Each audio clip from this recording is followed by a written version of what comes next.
Okay, good afternoon. Today's Shia and current events in the Haftorah. The Haftorah books there behind you. David, do you mind giving them out? Oh, okay. Those books there. Sure. The Haftorah Parshas Chaya Sara. Thank you. Haftorah Chaya Sara. What? Okay, said it. Okay. Okay. Thank you, David.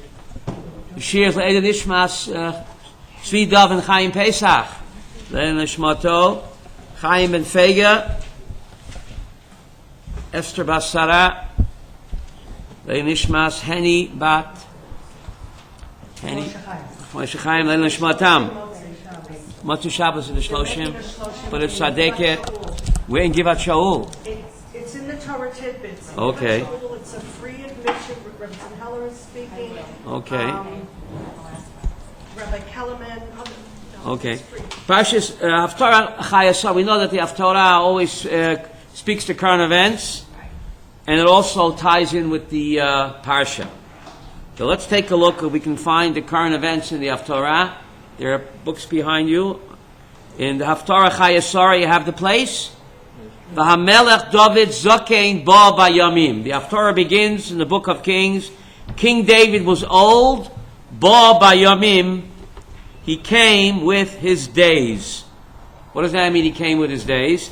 Obviously, this connects to the Parsha. In the Parsha, it says Avraham Zokein Ba Bayamim. The Parsha Chaya Sara says the same thing about Avraham. Avraham was old and he came with his days, and here it says Amelach David Zokein Ba Bayamim. King David came with his days. What does that mean? What a compliment. What was written on Abraham's tombstone? You know what was written on Abraham's tombstone? Here lies Abraham. Zokein Ba Bayamim. The same thing written on David Amelach's Matzeda. Zokein Ba Bayamim. To come to Olam Haba with all of your days intact, not even one day wasted. What a compliment the Torah is paying to David HaMelech and to Avram and Sarah. They came with all of their days. Not one day was wasted. That's a real compliment that the Torah is paying to Avram and Sarah and also David HaMelech. To come to Olam Haba with all of your days intact, not even one day wasted. What an accomplishment. What a compliment the Torah is paying to Abraham and Sarah, and over here to King David. Now, he was old. He wasn't that old, Mickey. He was only 70 years old. They covered him with clothes, but he couldn't get warm. He didn't have any electric blankets. So he couldn't keep warm. Why couldn't he keep warm? Chazal tell us that what? Midah keneged midah. Because he cut off the garment of Shaul HaMelech's clothes. Shaul HaMelech was in the cave. Remember Esther? Shaul HaMelech was in the cave. David snuck up behind him, and what did he do, Yehuda? He cut off a corner of his garment. So he was mezalzel with garments. So therefore garments did not keep him warm. David HaMelech's level, right? He didn't appreciate garments because he cut the garment of Shaul HaMelech. So now in his old age, garments couldn't keep him warm. The Chametz called Midah Keneged Midah. Okay? So the servants suggest something bizarre. What do they suggest? Get an electric blanket? Rabbi Yaakov, no. His servants, Pasuk 2. His servants on Pasuk 2. You have a book, it's important to look in. What do they say? Let there be sought for the king a young virgin who will stand before the king and be his attendant. She will lie in your bosom, and she will be warm for my lord the king. Strange. What? How could she stand before him? Stand by your king. Malka, stand by your king. Never mind. Very strange. No, David. So they had a beauty contest. David, see verse 3? They sought a beautiful girl throughout the country, and they found Avishag. Not Abigail, don't mix me up. Avishag, Yishunamit, and brought her to the king. She won the beauty contest, Esther. Her name was Avishag, and they brought her to the king. And by standing in the king, or maybe sitting in his lap, she would what? Warm him. She warmed me up. What now? Is this tznius, Rabbi Yaakov? So what's the message here? And unfortunately, But the greatest mitzvah of the Torah is staying alive, staying alive. If I could eat on Yom Kippur to stay alive, I could have a virgin sit on my lap to keep me alive. You see, Nechama? He was going to freeze to death. There was no electric blankets. So, ein breira, b'kuach nefesh, docha kol Torah kula. If I could eat on Yom Kippur to stay alive, then I can have a virgin sit on my lap to stay alive as well. So, ein breira, how do you say that in English? No problem. No choice. Ein breira means no choice. So anyway, Pasuk 3, it ties in also with the Parsha that Abraham lied. Abraham lied about his wife that what? He said that she's a sister. Right? He lied twice. Are you allowed to lie, Esther? No. But to stay alive, you can lie. If Abraham would have told the truth, Pharaoh would have knocked him off. Avimelech would have knocked him off. So if I can eat on Yom Kippur to stay alive, and I must, I can certainly lie about my wife and say she's my sister. Because the greatest mitzvah in the Torah, Malka, is what? Staying alive, staying alive. Okay. Where were we? So, Pasuk 4. You have it? Pasuk 4, David. The girl was very beautiful, and she became the king's attendant, and she served him. But the king was not intimate with her. So the $64 question, Rabbi Yaakov, is, why didn't the king marry her? Why didn't he marry her? So the Talmud says, Nechama, he already had 18 wives. And the king is not allowed to what? Have more than 8. It's good to be the king. Who said that? It's good to be the king. He already had 18 wives. And the Torah says a king is not allowed to have more than 18 wives. Solomon transgressed, Mekimia. Solomon transgressed. He had 1,000. Why did he get rid of one of the 18? Oh! So Yehuda Lev asked a bomb kasha from Bombland. Doctor. Rabbi Yehuda Lev. Why didn't the king divorce one wife and marry Avishag? So the Talmud says, look at the severity of divorce. The Talmud says when you divorce your wife, the Mizbeach weeps. Sometimes there's no choice. But when you divorce your wife, the Mizbeach weeps. You hear this, Esther? So therefore, King David had no good reason to divorce his other wives. He had no quarrel with them. He didn't want to break their hearts. So therefore, he didn't divorce them and he couldn't marry her because he already had his quota of what? Of 18 wives. Look how severe is divorce. You don't, because a virgin, the Ralbag says, it's a good question. That's about, Yehuda Lev is 2 for 2. The Ralbag asked Yehuda Lev's question. And he says that a virgin heats better than a woman that's, the Ralbag says this, Malka, don't scoff at the Ralbag. The Ralbag says that a virgin's flesh heats much better than a woman that has lost her virginity. Malka, this is Bekuach Nefesh. The king would have thrown... Do you want King David to freeze to death? of course not. You don't want that, right?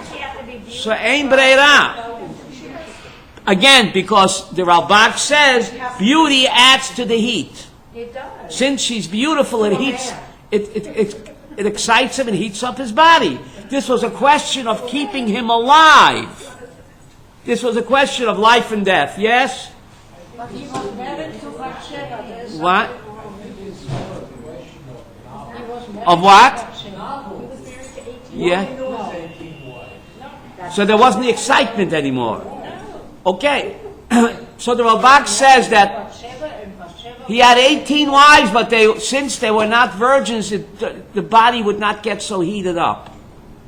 As Rabbi Yaakov said, he's not excited. The passion. He doesn't have the passion. We're not there yet. That's why you have to look inside. What is your name, madam? What is your name, madam? What's your name? Chava? Chana. My dear Chana, please take a Navi and look inside. There are plenty behind you. We'll get to the story. Okay, so anyway. Pasuk 5, Adoniyahu, the son of Hagit, said, I shall be king. Now even though Shlomo HaMelech was supposed to be the king after what? died. The older brother said, no, I'm going to be king. It's good to be the king. He provided himself with chariot and riders and 50 men to run before him. Pasuk 5. And 18 wives. What? And 18 wives. Well, so he didn't wait for his father to die. He didn't care who the heir is supposed to be. I'm going to muscle my way in. I'm going to muscle my way in. Now here you have a tie-in with the Parsha. In the Parsha, Abraham sends away the sons of the concubines, and he anoints Yitzchak as his heir. See the connection? And here, all his pasuk sick, all his days, his father never rebuked him, saying, why have you done this? His father, he was a spoiled child. He think he'd get away with anything. He was very handsome, and his mother bore him after Avshalom. So he figured, whatever I do goes. His father let him run wild. Spoiled child, bought him what? Fancy sports cars. Never took away his credit cards. So he figured, he was also very handsome, so he made a big hit with the girls, and they all backed him, okay? Now remember, Malka, Shlomo was only 12 years old at the time. And we're going to see soon how it connects to current events. Please don't fade out on me. Stay tuned, how it connects to current events. Pasuk 7, he discusses intention with Yoav, son of Zeruiah, and Abiatar, the Cohen, and they backed him. Yoav, who used to be King David's right-hand man, Yehuda, switched sides. And he what? He backed Adoniyahu and also Abiatar, the high priest. Interesting, right? Yes. That King David's chief of staff, Yoav, would turncoat. Is that the right word, David? Traitor, and he would back Adoniyahu. Okay? But who didn't back him? Pasuk 8, but Sadak the Cohen, and Benyahu, son of Yada, and Nathan the prophet, and Shimi, and all the other guys were not with Adoniyahu. Okay? So they were lining up. They were lining up. Who's for Adoniyahu? Who's going to remain loyal to whom? King David. To King David. Okay? Pasuk 9, Adoniyahu slaughtered sheep and cattle. He made a big what? Party, and he invited all of his what? Yes men? Right? Who didn't he invite? Shlomo and But Pasuk 10, but Natan the prophet and Benyahu, the mighty men, King David's bodyguard, and his brother Solomon, he didn't invite. All the other brothers he invited. Adoniyahu. He had 18 wives, so he had many. The other brothers he invited, but Natan the prophet and King David's bodyguards and his brother Shlomo he didn't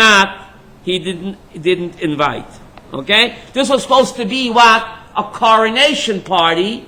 The king is not dead yet. The king is dead. Long live the king. The king is not dead yet. This is called the usurper. Rabbi Yaakov, usurper to the throne. So, Pasuk 11, Natan spoke to Bathsheba, Solomon's mother, saying, have you not heard what Adoniyahu, the son of Chagit, has become king?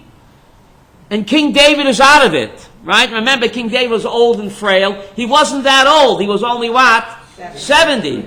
But the Yiddish Zukban was oisgemitchet. How do you say that in English? Oisgemitchet. He was worn out. If you had 18 wives, you wouldn't be worn out. David. I don't think that's right. 18 wives. All the wars and all the tzarot. All the tzarot, right? And all the wars that he fought, he was worn out. So, Pasuk 11, Natan spoke to Bathsheba, Shlomo's mother, saying, have you not heard Adoniyahu has become king? But our master, Lord David, doesn't know. He's out of it. So listen to this, Pasuk 12. So now go, I will give you counsel now, that you may save your life, and the life of your son Solomon. You hear this? they killed him. Now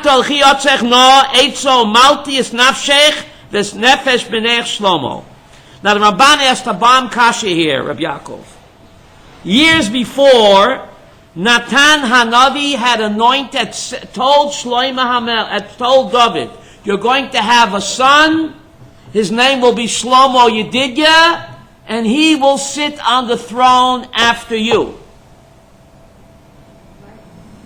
So the question is, Nechama, why was Natan so agitated and so nervous? Why was he worried? God promised Natan in the book of Divrei Hayomim 1, chapter 22, and he told it over to David, that Shlomo would be the king after David dies. It's in the bag. Natan, sit back, kick off your shoes, and relax. Why are you so agitated? He had to do it. But he had a nevuah. Nevuah Latov can't change. So, God helps those who help themselves. Beautiful. Says the Ramban, we learn from here that even though he got the nevuah, the window's open. Still on? Even though he got the nevuah, powerful message in life, we must do our part. And this is the current events, doctor. People say, why should we worry about terrorism? It's up to God. No. Natan HaNavi was agitated, even though God promised that Shlomo would be the king. And a prophecy for good cannot be revoked. Why are you so agitated? You got to work with me. Let's scheme and conspire to make sure that you and your son are not killed. Why are you worried? God promised that your son would be king. No matter. God only helps those who help themselves. So we have a wave of terror. So what are you going to say? It's up to God. Throw them out. It's up to our government. Because God only helps those, Esther, who help themselves. What a powerful connection between the Haftorah and current events. Shoshana, looks like there's no connection, right? I'd like to know what government. What government? You're right. If a government can't protect its citizens, it has no right to govern. I agree with Shoshana. But anyway, the message over here is, we must do our part to fight terror, and not say it's up to God. It's up to God only when we do the most that we can do. Untie the hands of the IDF. Take off their gloves. They play games with them. No, they're afraid to shoot, to kill. The low court will prosecute them. Not the high court. The low court. So anyway, let's move on and find more connections with current events. So you hear. So Pasuk 13, Mickey, you looking in? So Natan HaNavi says we have to concoct a scheme to make sure you and your son Solomon are not murdered by what? The usurper. Verse 13, you have it? Yeah. Go and come to King David, say to him, have you not heard my lord the king saying your son Solomon will reign after me and he will sit on the throne? Why hasn't he all become king? So Natan is putting her up to this, right? Yeah. In verse 14, Nechama, you're not looking in. While you are still speaking there with the king, I will come in. Who is I? Natan, and I will what? Right. Back you up. Okay? Yeah. So it's a whole conspiracy here to make sure that what? That Shlomo is king. Why do you have to worry for? It's in the bag. Years before, Natan got a nevuah. And he told David that Shlomo is going to be the king. You can't rest on your laurels. Only when you do your best, only then will God do the rest. But if you sit on your hands, it's not going to happen. Even though he got a nevuah. What a powerful message, Shoshana. Powerful message. So anyway, where were we? So, Pasuk 15. It's very dramatic here. If you look inside, you'll see it. So Bathsheba came to the king, into the chamber. The king was very old. And who's serving him? Avishag. Right? She couldn't warm him up like Avishag the virgin, right? So Bathsheba bowed and prostrated herself. And what does the king say? This used to be his favorite wife. What does the king say to her? What concerns you? Malach, what's bothering you? That's how you talk to your favorite wife, Rabbi Yaakov? Huh? My one and only favorite wife? Malach, what's bothering you? What do you want? Look how out of it he was. This was his what? Favorite, Bathsheba. And now he's old and frail. He couldn't care less. He's tuned out. What? Solomon was their heir. Solomon's 12 years old now. So she comes in and he says, what's bothering you? What do you want? That's how you talk to your favorite wife. What? But he was totally disengaged, Mickey. He was disengaged. He's old, too. He was out to lunch. I know. What? His mind. What? Maybe a dementia, right? The Talmud tells us at this time, not the Talmud, if you look in the book of Kings 1, the Talmud says that he died at 52 and he reigned at 40 years. So I'm good in math. The Navi testifies that he died at 52 and he reigned for 40 years. So that means he was how old when he reigned? He died at Kings 1. The book of Kings 1. That means he was 12, right? The Navi Malachim 1 says that King Solomon reigned for 40 years and he died at 52. That means he took over at 12, right? So anyway, burnout. You have 1,000 wives, you get burned out. Hmm? He did evil. What? David was 70. Psalm 91 says, Shoshana, the days of our lives are Shivim Shana. Everything over 70 is gravy. Psalm 91, Malka, Yemei Shenateidu Behem Shivim Shana. Vim Bigvurot Shmonim Shana. If you make it to 80, you're a Gibor. Certain Jews, when they turn 83, they make a bar mitzvah. Do you know that? Yes. Starting over. Life begins at 70. You get to rejuvenate. Get it? Rejuvenate. Or renew your contract. When you hit 83 or 82, you make a bat mitzvah. Not joking. A bat mitzvah. Yeah. Starting over. But anyway, where were we? So what does she answer? Yehuda, verse 17. What does she answer? David, you have it? She said to him, my Lord, you swore to your maidservant by Hashem your God, only Shlomo your son will reign after me, and he will sit on my throne. Verse 18, but now behold, Adoniyahu has become king, and the king doesn't even know about it. You out to lunch, kingy. Look at verse 19. He has slaughtered oxen. He made a big party, invited all the king's sons, except my son, as well as Aviatar and Yoav, and the commander of the army, but he has not invited your servant Solomon. Wow. What are you going to do about it, kingy? Verse 20. And you, my lord the king, the eyes of all Israel on you. This is Bathsheba. He rehearsed her to tell them who will sit on the throne after the king dies. Verse 21. For it will happen that when my lord the king dies, and he lies with his forefathers, I and my son Shlomo will be what? Dead meat. Dead meat. So she put him up to this. Who's she? He put her. Natan. In the middle of the speech, who comes in? Verse 22, Malka. Behold, she was still speaking with the king when Natan the prophet arrived. They told the king, saying, Natan the prophet is here. Okay? He came before the king, bowed down to the king with his face to the ground. This is the Navi bowing for the king. Yiddish Yehuda. Even a Navi has to bow before a king. Yiddish. Verse 22, he came before the king, bowed down to the king with his face to the ground.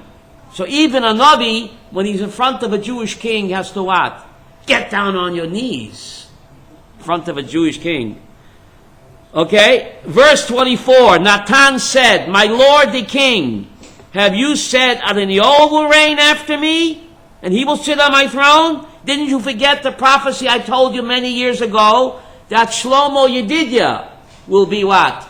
King. Verse 25, for he has gone down today, slaughtered ox and sheep in abundance, and he's invited all the king's sons, the generals of the army, and of Yosa the Kohen. And behold, they are eating and drinking before him right now in the King David Hotel, and they're saying, long live King Adoniyahu. But me, says Natan, me, your servant, Sadak the Kohen, and your servant Shlomo, he didn't invite. That means we are going to be what? A head shorter. Natan was worried about his own life. Even though the Navi Hashem told him years ago, it's in like Flynn. Amazing how it ties in with the current events, David. Right? God will only do his part to fight terror If and when we do our part, you can't blame it on God. Worried about getting their head off. Natan also, because Natan the Navi, look inside, right? Natan and Shlomo and Bathsheba. If David doesn't stop the mutiny and the rebellion, Natan is dead. Shlomo is dead, even though he prophesies that it's all going to turn out well. We have a nevuah, it's all going to turn out well. So sit back and enjoy the ride? No. You've got to make the good happen. Every one of us has to make the good happen. What a powerful message of current events. Now verse 27, this is Natan continuing to what? Tell over, can it be that this matter has come before my lord the king, and you have not informed your servant who will sit on the throne of my lord the king? Did you change your mind? Did you forget the nevuah? Maybe he's like a little bit, Alzheimer's. Verse 27, he's asking the king, Natan, can it be that this matter has come for my lord the king, and you have not informed your servant who will sit on the throne of my lord the king after him? Have you forgotten the nevuah that I told you? So what does King David do in verse Chavches 28? Vayan HaMelech David.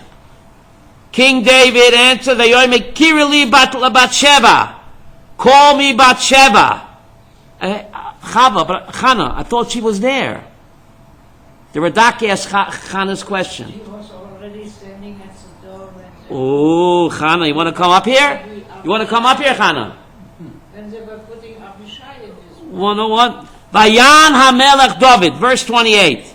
Vayomer Kirili Bathsheba. Call me Bathsheba. So the Rabbi and the Radak asked Chana's question. She was there before, remember? He said to her, Labala. Malach. What's bothering you? Right? So what do we call me Bathsheba? So the Radak says that after her speech, she moved to the side. She didn't leave. She moved to the side. It's a big throne room. She took a seat somewhere in the back. And she wanted Natan to take over the main, the main attraction. Yeah. So after Natan's speech, Bathsheba, you come back up in the front. Call me Bathsheba, Tova Lifnei HaMelech, Vatamer Lifnei HaMelech. So instead of sitting all the way in the back, she now stands what, Esther? She's what? Front and center again. This is in the king's throne room, okay?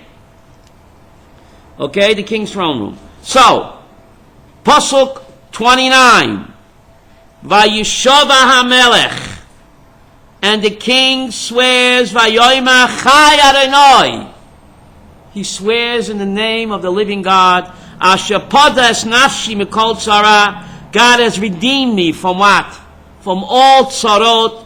No one suffered like King David. No one suffered like King David. To be rejected by his own family as illegitimate. His own brothers thought he's illegitimate. He's the symbol of the Jewish people. Aren't we rejected by the family of nations? The UN says we're illegitimate. That's what they say, and that's exactly what King David's brother said about him. You're illegitimate. King David was despised and rejected by his own family, the symbol of the state of Israel. Despised and rejected by the family of nations, the EU, the UN, John Balkari, the abomination. King David is Am Yisrael, and Am Yisrael Aviva is King David. So he swears, Vayishova HaMelech, Vayoyma Chai Hashem. I swear as God lives, Asher Podas Nafshi, who has redeemed my soul, Mikol Tzara. David was in so many tight spots, being hounded, pursued by his own father-in-law. Some father-in-laws are mad enough to want to kill their son-in-laws. Right, Malka? King David was a son-in-law to whom? To Shaul HaMelech. And he hounded him, Shaul did. Pursued him to kill him. Some father-in-laws feel that way about their son-in-laws. Way about their daughter-in-laws, right? More so. What's a mother-in-law sandwich, Malka? What's a mother-in-law sandwich? Oh, I don't know. Cold shoulder and tongue. That's cute. Don't you get it? Esther, you don't get it? That's true. Henny Youngman said, I just came back from a pleasure trip. I just drove my mother-in-law to the airport. Get it? Tell me when to stop. I'm fine. Okay. Where was I? Vayshava HaMelech Vayomer Chai Hashem. I swear in the name of the living God who has redeemed me from all my tzorot. What's his shvua? Pasuk Lamed. Ki kasher nishbati lach. B'Hashem Elahei Yisrael. Lemor ki shlomo benech yimloich acharai. V'hu yeshev al kisi. Tachtai. Ki kain esa yom hazeh. What does that mean? What's the oath? Verse 30. King David says, I swear, as I have sworn to you, Bathsheba, in the name of God, the God of Israel, saying, Shlomo, your son, will reign after me, and he will sit on my throne in my place. So shall I fulfill to this very day. Adoniah thought his father is out to lunch, old and frail. He doesn't know what's going on. He's going to what? Invite the army chiefs and all of his brothers to a party in the King David Hotel. He'll wine and dine them, and this way they'll what? They'll back him. That David is too old and frail to mind or to care.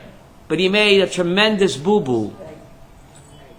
It cost him his head later on, Rabbi Yaakov. That's right. Shlomo HaMelech later on makes Adoniah a head shorter. Not yet, but that's later on. So anyway, a fatal mistake on the part of Adoniah. The guy has a great name, Adoniah. What does that mean? What does the name Adoniah mean?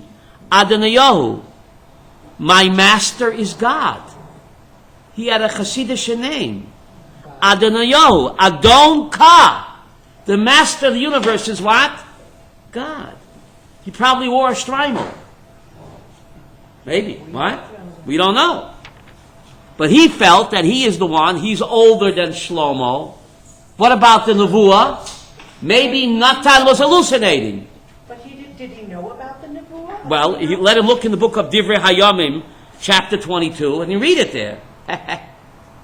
Divrei Hayamim, chapter 22, it says God told Natan to tell David, you're going to have a son called Shlomo Yedidya. You know what Yedidya means? The beloved, Yedidka, the beloved of Hashem. And he's going to build the Beis Hamikdash, and he will be king after you. So this was in the Jewish press, I think. Maybe the Torah tidbits even. But Adoniah said, why should I care? Maybe he's hallucinating. Maybe Shlomo paid off the prophet. Who says you're a real prophet? When did King David go after it? Because he said, I'll take care of it this day. This is that same day. He's 70 years old. In a few minutes he's going to die. In a few days he's going to die. He's on his last leg. He does not on his death, but he's very close. Kain Esha Hayom Hazeh. Today I'm going to put out a proclamation that the Nevuah of Natan HaNavi in the Divrei Hayomim chapter 22 stands. Shlomo will reign after me. Okay? So when she heard that, what did Bathsheba do? Pasuk Lamed Aleph, Aviva, what did she do?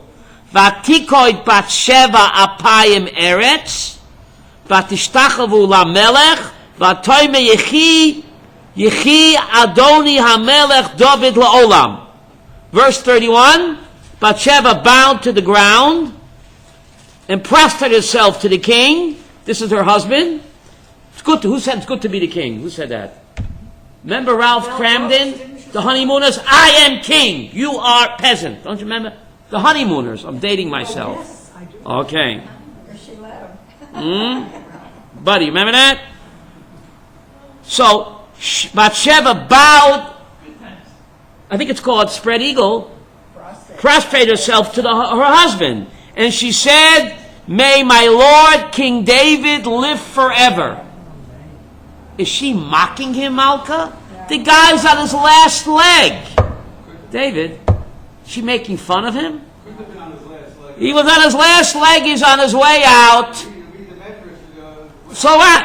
Yechi Adoni HaMelech David La'olam. He's 70 years old. In a few days he's going to be dead. So what is she saying? Yechi Adoni HaMelech David La'olam? May my master King David live forever? Is she mocking him? So what? Malka, you with me on this? So to answer this question, we will what? And how it ties in to Parshat Chaya Sara. Why is the Parsha called Chaya Sara? And why is this the Haftorah? Chaya Sara means what? The life of Sarah. The Parsha is about her death. The Parsha should be called Mitat Sara. Why is the Parsha of her death called Chaya Sara? I think it's an oxymoron. Who are you calling a moron? It's an oxymoron. Says David Harel, a Talmud Chacham. When a tzaddik dies, he begins to live. Parshat Chaya Sara. It's not an oxymoron. When a righteous person like Sarah dies, she begins to live. We all shine on like the sun and the moon and the... Remember that song? Chaya Sara. The death of the guf is the rebirth of the neshama. So the parsha where Sarah dies, buddy, is called what? Chaya Sara. Because when Sarah died in the physical world, she began to live in the eternal world. So this is what Bathsheba is saying. You're on your last leg in this world. But once you die in the physical world, like Mama Sarah, Yechi Adoni HaMelech David La'olam. Just like Mama Sarah. That's why we're the Haftorah to Mama Sarah. Just like the Parsha where she died is called what? Her life. So since you are about to die, great king, that means you will live forever in Olam Haba. She wasn't mocking him, Chana. She was giving him a bracha. The death of the body is the rebirth of the soul. I'm a soul man. Buddy, that's pretty amazing over here. So what do we learn from this Haftorah? Zokein bo bayomim. Look at the beginning again. We can't waste a day. Zokein bo, to come with all of your days. Not to waste even one day. To grow, to accomplish, to continue to progress even when we're old. Don't say, been there, done that. I can, Yehuda, sit on a rocking chair. No. Zakein bo bayamim. You have to continue to grow even when you're in your old age. To come in Olam Haba with all of your days, not even one day, what? Wasted. How do you do that? I'll tell you how. I'm glad you came today. Look at the word Zakein. Please look in the Hebrew for this. Let's go back to the first verse of the Haftorah. Esther, you have it in Hebrew? Buddy, you don't have a good book? There are plenty of good books in front of you who to live. You pass one down. The first verse in the Haftorah. You have it, Malka, in the Hebrew? V'hamelech David Zakein.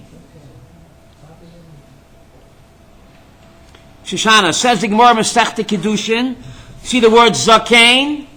Zakein is an acronym. You have it, buddy? The first pasuk in the Haftorah. V'hamelech David Zakein. Everybody there? Aviva, you're with me on this? King David was old. The word Zakein, besides being old, the Talmud in Kedushin says the word Zakein, David, is an acronym. Oh, Baruch Hashem.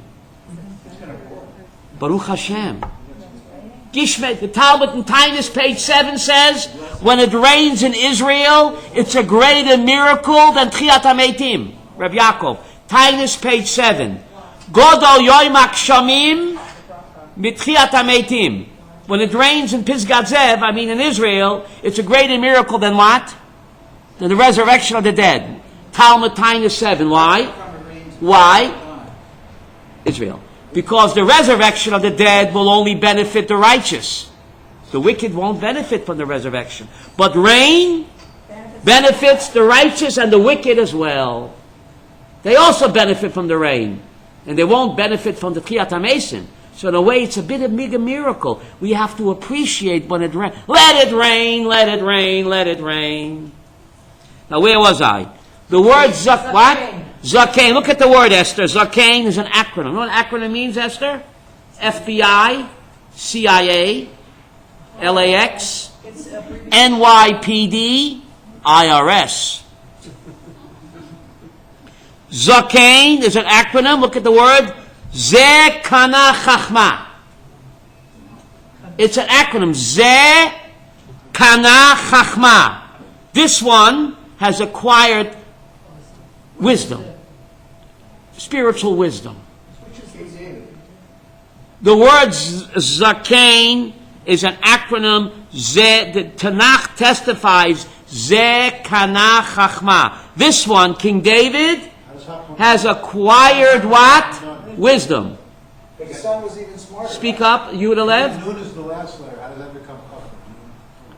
Yehuda Lev asked my Rebbe's Kash. I'm so proud of Yehuda Lev, my best friend and the sponsor of this shir. He asked my Rebbe Rapam's question. Esther. Yehuda Lev asked my great Rebbe's question. It should be Zaknach. Zaknach, didn't we forget a letter? You say Zekana Chachma, doctor. So it should be Zaknach, FBI, Zaknach, Zekana Chachma. So how come it's Zekana? What happened to the Chet?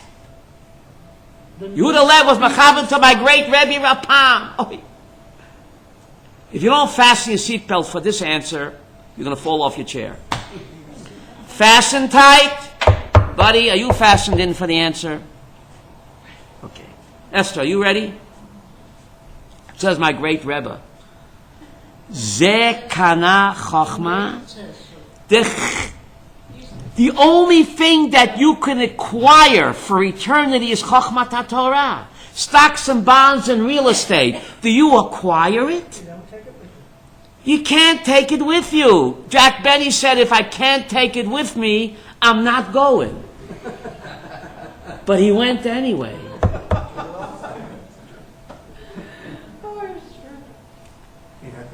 So my Rebbe Rapam said, the ches is superfluous. Ze kana chachma. The only thing that a person acquires that's his for eternity is only chachma. You don't need the ches.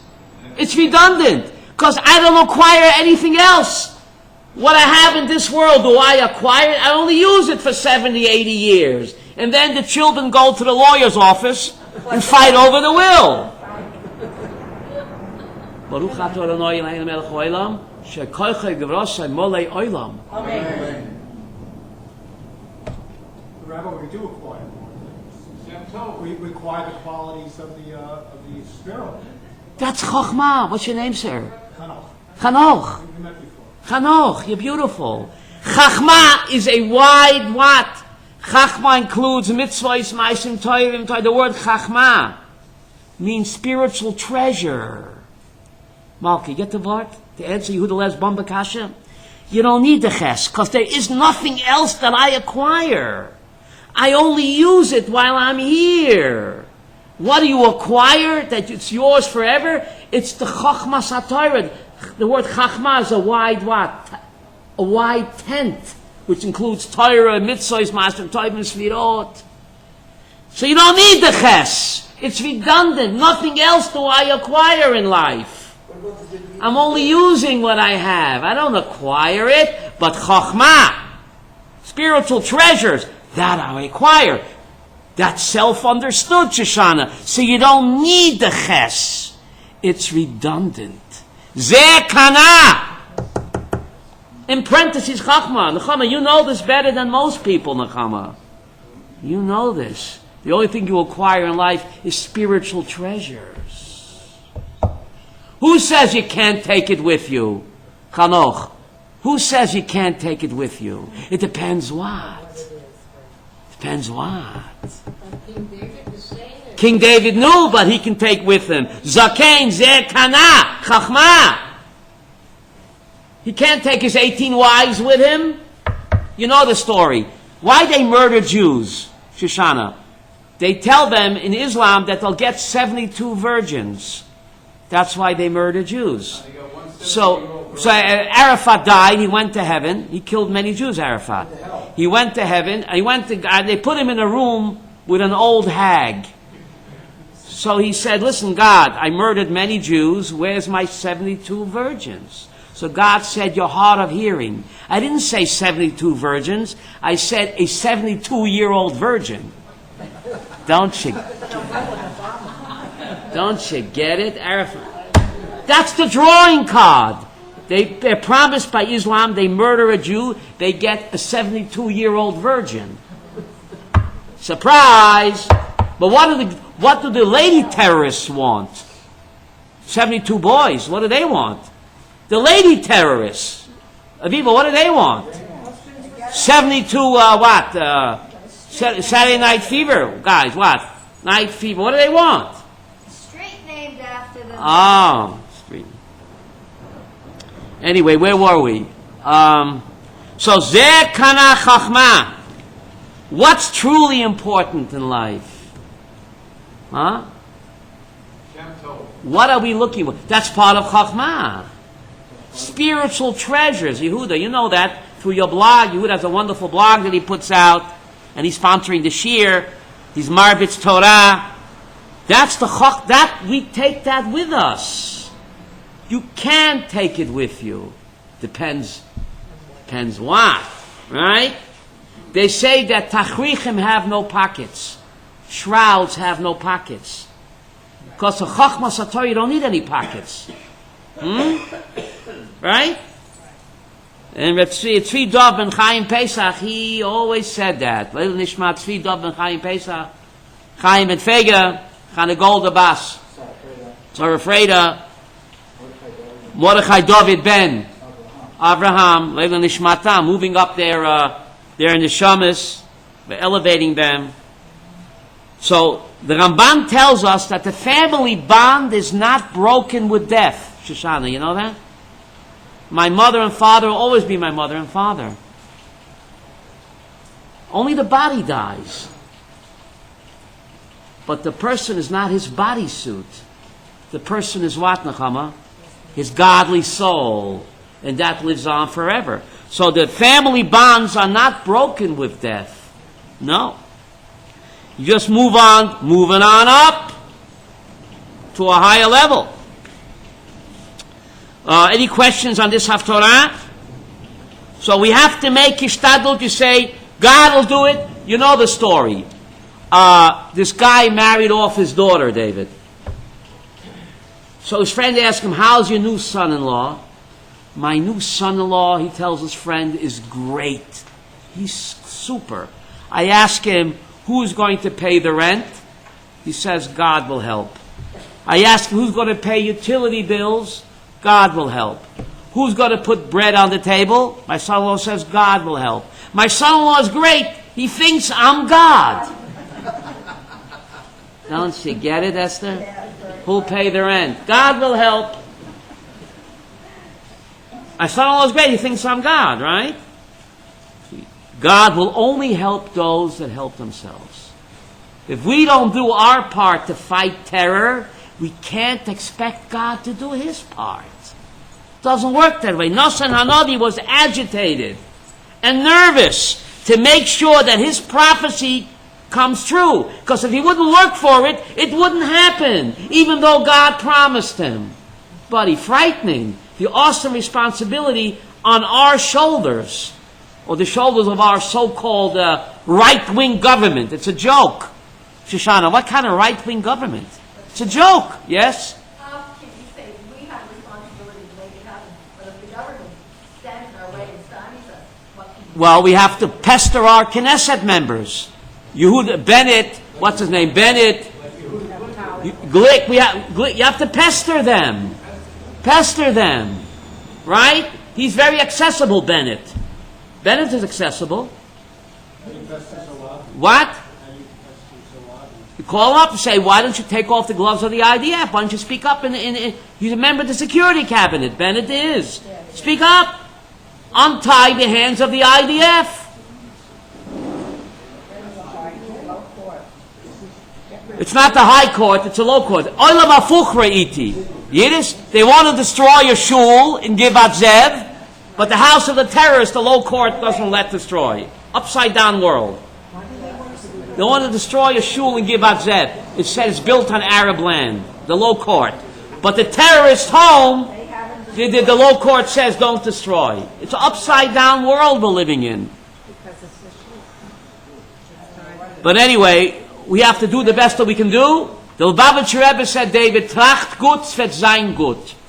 Tracht gut, es wird sein gut. Which means, if you think positive and you do good deeds, eventually it will be good. Thank you very much.